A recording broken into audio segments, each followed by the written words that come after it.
curveballs, because both these teams, they for sure have done their homework. They've studied a lot, and going straight into the drafting phase. Take a look right here. Joy digging, Fanny and Kaja, and also that Atlas. We saw what Joy could do in the hands of the Pada yesterday for Philippines, so I don't think we're going to see it here today. Indonesia on the red side, Philippines on the blue. First pick potential for them right now.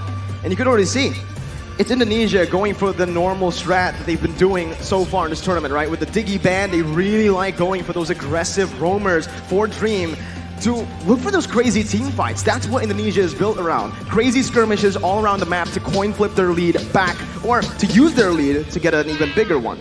And talking about the aggressive playstyle, the Philippines have banned out very good heroes here that that Indonesians can use to snowball, but they're leaving out that signature Yuzong. And in addition to that, they still have to be wary about the Kadita pick that can potentially come into the hands of Dream.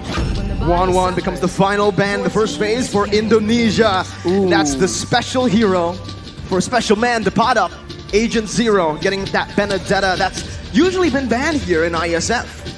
I think Indonesia don't really want to go up against it, but they don't really have a choice. The Philippines have so many other heroes in their arsenal that Indonesians are forced to pick, they're between a rock and a hard place. And right here, with two heroes available to be picked up, are they going to start showing their dive potential, or are they going to go for something a bit more elusive? Maybe a mage in the mid lane to just try and fake out the members from the Philippines. Well, usually for Indonesia, whenever the Valentina is left open, they do like to pick it up in the first phase. They can also go for something like a Beatrix, securing a solid gold laner for their team. But Hijime will get his signature heave onto his own hands, and that's the Yuzong as well. The Yuzong that's probably giving Team Philippines a bit of nightmares from that first time they met in the upper brackets. But the Leslie, a signature pick as well for Soriano in this tournament. And the Farsa, it's all just signature picks from everyone. It's the combo, man. The sniper and the feather airstrike that the Philippines love using to get pickoffs from so far away. Right now, though, they are up against a Yuzong. Very solid engage, and they do not have any solutions for the crowd control. Diggy is not available, but what is available is that Estes pick that Villaluna likes to use to ensure that the backline is secure. Philippines have found so much success based on the draft right here that you can see. They utilize the same draft actually up against Cambodia with a whole lot of emphasis on that range. But as predicted, that's the Beatrix for Brands in the gold lane. We saw a similar matchup yesterday, Arashi. Opi from Cambodia up against Soriano on that Leslie. It did not end up well. Did not end up really good at all for Opi yesterday. He was outlaned by a Leslie, which is, again, strange to see. This Leslie that's usually so passive in the early game, having a tough time usually. On the hands of Soriano, it doesn't feel like he has a tough time. It feels like he's the lane bully. You have to remember that there's a lot of roam potential in the Philippines as well. That is part of the reason why the weak laner in that Leslie, in the hands of Soriano, is so dominant. The backup, the assistance from his team has always been on point. And now in the second draft banning phase, we see that Indonesia will take away that Estes pick as well. And as far as security is concerned, the Philippines are running out of options. We saw how scary that Estes pick was for Villaluna up against Cambodia. So the respect given by both teams. Philippines also respecting Dreams on that Kadita. Again, I think throughout Season 10 MPL ID, and even here in IESF, his Kadita is still sitting at a 100% win rate. Shows just how lethal he is on that hero, how he's able to maneuver around the map, playing around that vision to capture, to get a few catches on the board. But now Indonesia, will they decide to go for another ban towards Villaluna, like that signature Mathilda? Or will they choose to go just for a safe ban, maybe trying to take away some of the heroes from Del Rosario? Well, if Del Rosario is in the conversation, it's just so flexible. He can go for the Barats, he can go for the Guinevere as well. Those two heroes have been preferred, but for Indonesia, they want to make sure that there is no safety for the backline of the Philippines, so they will ban out that Mathilda as you predict. And for the Philippines, is it going to be more engaged banned away, or is it going to be a single hero? It's going to be that Leomord. Leomord, it's a hero that, right now is currently technically in the meta. It's one of the prio picks, but we've seen as, the meta in ISF progress, that this Leomord pick is really just fallen out of that prio. Indonesia now the first pick in the second phase of the draft. They need a roamer and a jungler. Martis? Martis is available if they want to actually abuse the crowd control immunity to take control of the early game. We've seen that Cambodia, I think, attempted it once. It did not work out for them, but Indonesia is not the same team. Well, we'll see, right? Especially for Taz, he likes those assassins. Will Coach Zace give him those assassins? The answer is no. It's a utility hero in the jungle. That Akai, as Philippines, with no hesitation, picks up that Lolita for Villaluna up against the Beatrix. Becomes a solid choice here. But the thing is, Arashi, there's a lot that can actually cancel that Numina Blast from Indonesia. There's a lot of CC to play with. And I think that's the exact reason why the Akai was picked. Being able to secure the backline, maybe zone away, and push away the pad up on that Benedetta with the heavy spin. That is an option they can play around with. And in those big fights, how dynamic Indonesia is, we have no idea if the Akai is going to be an engage tool or just a crowd control tool used to just make a mess out of the formations of the Philippines. Now it's the jungler. The Barats was seen before. Now we're going to see the Fredrin. The most picked hero for Del Rosario here at IESF 2022. And now for Indonesia, what's left is just the roamer. At this point, they have a solid engage already. Good disengage with the Akai as well. They might actually want to double down on that cover, right? The peel pressure for the Beatrix, for the Yve to play it front to back. If the Beatrix itemizes for DPS, I think he can match the damage out of the Leslie. Although in the late game, the true damage is the big main concern, as well as the fact that Soriano can act a bit of like an assassin and just snipe out the squishier members. So I think crowd control is still what Indonesia will try and go for. The answer will be that Franco, man. They want to make sure that they can get all the lead possible, but that's only if they can land those iron hooks. There's a lot of mobility from Philippines, but Indonesia want to get that ball rolling from the start. Up against this team, both of the drafts have been set once again. Arashi, the first game. Korban demam berdarah jutaan orang. Nyamuk demam berdarah adalah nyamuk siang hari. Oleh Sovel 2 kali, pagi dan sore. Nyamuk tidak bisa gigit lagi. Sovel, tolak nyamuk demam berdarah. Well, Bali, Indonesia! The first game of the Grand Finals for IESF 2022 Mobile Legends with Philippines with their draft multi-dimensional, playing around the dive and even the front to back with their range, and Indonesia doing the same. Let's jump into the land of dawn for game number 1. Just like that, ladies and gentlemen, we are underway. Both junglers seem to be prioritizing clearing with that Demon Slayer emblem, but right now, it seems like Taz will be alone, and that will mean that he'll be clearing a lot less faster compared to Del Rosario. Looking at both of the matchups here, well, the matchup in the mid lane, technically, it will definitely favor Imam and Villaluna on the Farsa and Lolita when it comes to clear, and especially when it comes to roaming around. Psychots is going to be the target here. Petrify used by Dapada already early on. Psychots going to be stunned up, and the instant first blood over to the Philippines before the first minute. Level 2 roam, and this is the danger of that Farsa with the wings by wings. This is where Hijime on that lead cannot really match that speed, that rotating potential. With that lead, now that sets the tone for the EXP lane as Hijime gets taken very, very low. He needs to respect the burst potential. You can see the curveball already from Philippines. Usually, if you take a look at their matches from yesterday even, they always rotate around that gold lane early on. We saw that Oppi was picked up against Soriano with the same kind of strat, with again Imam rotating with the wings by wings over to the gold lane. The curveball sent was, again, you think we're going to go to the gold lane, but we instead go to the XP lane. And that just kind of that was the moment where they were able to outsmart Indonesia early on. We'll see if this continues here, but both teams are opting to play it passively early on. They don't really want to look for anything too aggressive. But Del Rosario and Dapada already able to actually steal away a creep in the jungle from Taz. Taz already slightly behind, but the retribution battle is where this Akai pick actually has advantage in the mid lane. Already pressure being exerted, knowing that the turtle needs to be contested. Taz is looking for a bit of intel, a bit of a momentum. And if Psychots can come in and participate here with his ultimate, that Black Dragon Clone is a big zoning tool. And it seems that the Philippines are opting to just let it go. Mid-control was won by Indonesia right now, but that's going to be the retribution from Taz to secure the turtle. Top side, if you're bashing with the real-world manipulation, and that's going to be Dreams flickering forward, finding Villaluna, picking up a double kill for the roamer from Indonesia. What a turn of events right here. Letting go of the turtle, going for the topside play, but still falling short as Indonesia actually makes a play. Del Rosario is stuck in a 1v1, but it's a retribution battle, and actually Taz comes out on top. Without the retribution, Taz plays it really well with that heavy spin.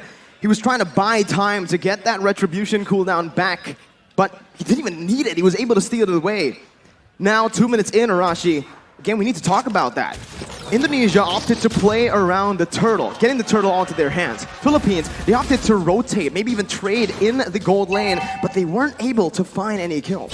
It's because they don't have a lot of combos, but look at here, Taz getting bursted down. Gonna be taken down here by the damage from Imam. Del Rosario tanking a whole lot. Pops that Appraiser's Wrath as Dreams is gonna be stunned up. They're looking for more right now. Dreams gonna be collapsed on as Tapada rotates as well.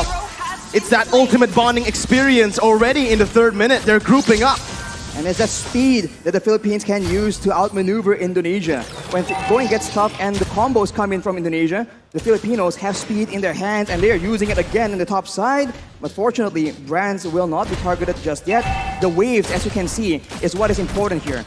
If the Filipinos can use this wave pressure to actually roam around faster, it doesn't even matter if the Indonesians have superior engage. I mean, you can take a look at the gold here. The fact that Indonesia were able to find that turtle, able to find a few kills, but still are equal in gold against Philippines shows that the Philippines have just been laning super well. And you can see in the XP lane with just a slight lead early on, the Tapada has just been able to rotate, has been more active across the map, providing so much pressure for his team. That's why it's so interesting, man. Contrasting team compositions, yet coming out even due to the execution, due to the strategy being applied in this early game right here. And now with the turtle spawning up, both teams going. Iron Hook lands though. On to Villaluna, who's going to be bursted down by the Venice Rage. Psychots now coming in with the Electrify onto 2 members, stunning them up. But there's no further follow-up. It's the turtle traded in for a kill, 1 for 1.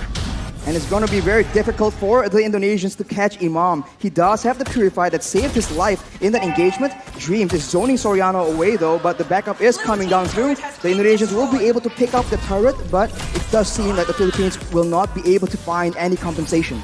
Both teams still trading back and forth. It's still such an even game in the 5th minute here, with both teams standing at literally equal gold. It's probably just 100 gold lead, but with Indonesia getting that turret in the gold lane, they will have a little bit more pressure to play with when it comes down to that wave manipulation. They can push the waves further into the side of the Philippines. They can use the lack of vision in that top side as well. And as you can see, Dreams is already trying to find some opportunities in the top side of the jungle. But the Filipinos are rotating in that mid lane. They like doing this siege playstyle, and they can poke down any member from Indonesia. This early in the game, the resistances, the defensive items have not been completed just yet. It's the signature Ube that we've all come to know. Villaluna, though, going aggressively onto Dreams, going to be stunned up, suppressed by the Bloody Hunt as Villaluna will fall here in the 5th minute. Indonesia using this Franco really well, looking for another pick towards Imam or Tapada. But it seems like it's just the battle for that mid-control. And if this continues, the Filipinos will not have a member tanky enough to just serve as that scouting tool. Right here, the Philippines are still trying to clear the waves, look for the big pickoff, but if the Indonesians keep getting the upper hand like this, it's going to be very difficult for them to even get that vision necessary for them to set up those ambushes. You know, I think Indonesia have been responding to the rotations from Philippines with a lot of class right here. You know, with Indonesia, again, utilizing Hijume to actually lane alone in the mid lane, just having Dreams to support him in the back. But the mid control will definitely be held down by the Philippines here with a clear. Now both teams rotating over to the turtle. 6 minutes in, Del Rosario with Philippines looking for it. Taz goes in for the heavy spin, but will be stunned up. Dreams now in the back, not going to be able to find anything, but it's going to be Psychots who finds the Petrify. It's another Petrify for the Tapada. Now in a 1v5, it's Psychots who's going to be taken down. Both the XP laners falling down. Del Rosario going to be there in the front, but it's an amazing hook over from the side of Dreams. Del Rosario taken very low. The damage coming in to support that. but it will not be enough. It's just a 1-4-2. Indonesia again with a bit of a lead, but the turtle did go to the hands of Philippines. The Indonesians come out on top due to their superior crowd control, and this is what we're talking about. When the going gets tough, when everything is clumped up like that, the Indonesians have a bit of an advantage, at least until later on in the late game. For now, the Filipinos, they need to be very careful for that iron hook. Dreams has been very, very smart in waiting for the right opportunities. And we look at this fight right here, where both EXP laners are able to zone away their respective teams, but afterwards, the damage potential and this amazing hook from Dreams is able to get Indonesia that advantage in that fight. There's so much pressure on the shoulders of Philippines. 1-0 down already. If Indonesia wins this, it's match point. They only need one more game after to secure the victory in this grand finals. So the pressure is on for Philippines as the iron hook will be cancelled out there by Villaluna.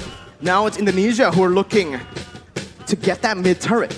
They're looking to get that mid turret, and they have pressure on the side lanes as well. So the jungle is no longer safe for Del Rosario to start farming into, and without any tanks available, as we mentioned earlier, it's going to be very difficult. Brands with the Nibiru's passion, that's a lot of damage, but that's his conversion coming in from the Philippines. That's a taunt coming in. Hijumi can be bursted down by the pod up in the back with the help of the feather airstrike. A 1-for-0 right now, but Indonesia, they choose to back away, not wanting to go for a 4v5. 5 seconds for the Lord, and Philippines will need to go for this right now with a man advantage. The adjustment coming in from the Philippines is so good right now. They are a team that wants to go front to back, but given the right circumstances, they understand that they can flank around and actually catch the backlines from the Indonesia off guard, but that is what Teams is able to do with the iron hook. A beautiful feather airstrike there to save Villaluna, but now Psychos jumps in with the Black Dragon form, able to find a Petrify, taking the kill onto Villaluna. The pod up on the backs right now, jumping in. Brand still able to cut away. Taz dealing a whole lot right now as Del Rosario and Soriano are on to the Lord. Taz looking for the steal right now at the real world, but Inflation will be able to find the two members immobilized. Taz versus Del Rosario as the pod up comes in. That's Abby's favorite. That pod up finds the steal onto the Lord. Del Rosario now trying to back off with Taz as well. The pod up still coming in, providing that escape for Del Rosario. And Philippines come out on top. They're on the back foot, but they find the fight that they require and dab it up with that Benedetta. Just so good, zoning everyone away and somehow, some way, securing that turtle as well. We'll see that the real manipulation has been fought by Hijumi here to zone the Filipinos away. But the Paddock doesn't care. He keeps going for it, and Del Rosario is able to occupy everyone else, and that dive advantage, that backline vulnerability is showing for the Indonesians. It was super risky, Arashi. I feel like, again, they wanted to just chain their damage together. The pot up with the Phantom Slash and obviously the Retribution from Del Rosario. It caught Taz off guard, but again, that was a risky move because if Taz has read that, they would have been able to find that kill onto the Lord. The pot up, again, just dealing out that damage. He's actually doing a lot here, poking even against Indonesia where he should be just that backline threat. He is able to literally burst down Brands to half HP in the beginning of every fight. And when you're that low against a Farsa, against a Leslie, it makes it very difficult for you to have any impact at all in these big team fights. And look at that. One bolt from the Feather Airstrike is able to chunk Hijumi down to half HP. That is what the Indonesians are dealing with right now. And in contrast, Hijumi has finished his glowing wand, so the poke game, the DPS is higher. But if the Filipinos can get the burst early on, it won't matter. The tides have turned. Now it's Philippines with the lead. More pressure to play with around that mid lane as well with the tier 1 taken down. Indonesia are going to find it extremely hard to actually contest for this mid control. Even though they have a lot of clear with their heroes, with the Eve and the Beatrix obviously, it's still again Soriano who's going to be able to open up the map. Taz going to be caught here. A lot of damage placed onto him. The now blast as well. Flicker forward. Taz gets out with a heavy spin. Philippines backing up, playing around still that bottom side river. They made an aggressive play there, but the Lord is not up, so the Indonesians will be able to reset and wait for the next opportunity. But you can see the difference right here. The Filipinos are the ones setting up, waiting for an engage, waiting for a chance to just burst someone down from the side of the Indonesians. Unless the Indonesians can secure those defensive items, some physical and magical defense, it's going to be very difficult for them to even be in the picture for those neutral objective contests. We're creeping in towards that late stage of the game. Let's talk a little bit about the draft, Arashi. who has the edge when it comes to that late game for both Philippines and Indonesia. In a weird way, it does seem very, very even, but of course, it depends on how the team fight goes. The Filipinos have true damage in their favor, and they have AoE. But a pickoff in the top lane with Brands and Dreams finding a kill to the pot up, the man that's been such an impactful player around these neutral objective takes. And just like that, you can see Indonesia circling around the Enhanced Lord, looking for it, trying to commit onto it. without the pad up in the picture, the Indonesians can have an easier time. They might be using this lore to just bait out some fights. Hijumi has the Ice Queen's wand, so if the Filipinos miss position, the Indonesians can definitely capitalize unless Hijumi almost gets taken out, and now the Indonesians pop the Black Dragon form. Del Rosario on the flank right now, jumping in, looking for the steal. Hijumi finds it, secures it for Indonesia as Villa Luna's Luminam Blast is going to be cancelled out. Del Rosario falling, Indonesia turning the game again towards their favor. 13 minutes in with the Enhanced Lord and an amazing snipe from Brand to connect onto Imam. Dreams looking for the hook once again. Villa Luna not having the shield. It is just going to be Indonesia looking for a slow push with the Enhanced Lord. They do not want to overextend. And in the long-range department here, Farsa and Leslie against a Beatrix and a Yves. It's a bit funny because both have burst damage, and DPS-wise though, I think the Indonesians have it.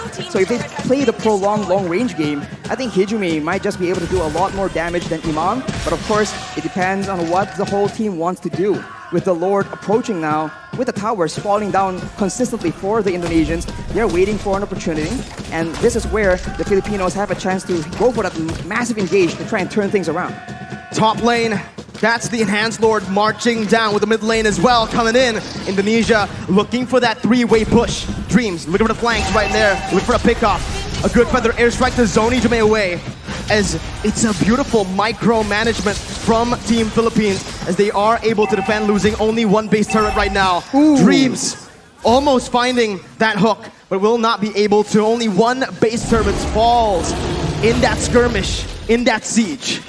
You can see the discipline and the care that the Indonesians are using right now. They would usually go for an engage and perhaps go for a big fight, but they know against the Philippines, that could be the exact play that allows them to come back. If you take a look at the levels right now, Brands and Taz already at level 15, they definitely have a bit of an edge compared to the Filipinos, but soon, at about the 15 to 16 minute mark, it will no longer matter. The gold advantage will be moot because both teams will have a full inventory slot.